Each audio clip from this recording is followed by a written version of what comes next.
Hey, this is John Carlos, and I'm here with a look at the Series 1 NECA Scaler of my favorite movie monster of all time, the Predator.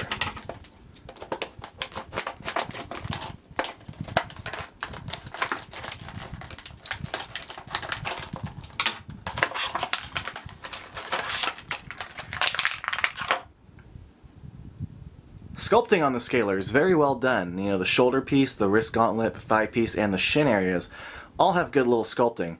Even the shoulder-mounted cannon, it's not super detailed, but this is cartoony, you know, kind of simple stylized, and I like the way that they interpreted the shoulder cannon. But what I really dig is that they included the netting. They kind of carved in these little netting lines onto his thighs and on his back and arms. That's a nice touch. I'm glad that they included that. Paint is something that you need to be aware of if you are hunting for this in stores. I picked this up at Beach Ball Comics, which is owned by Corner Store Comics, and they had about 2 left.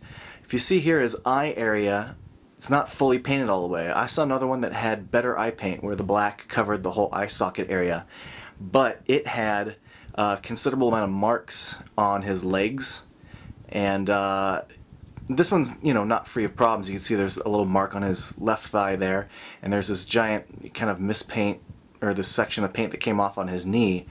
The biggest problem with this one is this edge of his gauntlet isn't fully painted. The other one that I saw, instead of being painted like his hand color, was fully painted, but the mask had some dots on it, had more dots on the thigh. I think between the two, this one had more pros than cons compared to the other one, which is why I got all neurotic and nitpicky and picked this one. But look at the sculpting on the hair. The mask looks really good.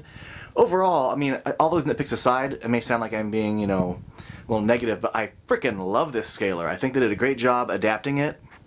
I like his little body pose, like his body shape. It's really kind of cute. And I think they did a great job on the mask. I dig it a lot. Alright, so now I'm going to attach the scaler to this earbud headphone cord. And that fits in really quickly and really easily. Uses little legs to stabilize, and there you go.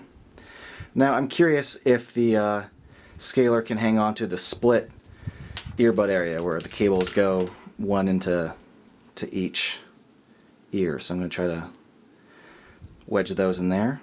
So far so good. Gets to be a little tight with that thumb. But, yeah, success. Looks pretty good. So there's the Predator scaler being modeled on earbud cables by Tracy, and I really dig it. It's probably my favorite one of Series 1. Thanks for watching.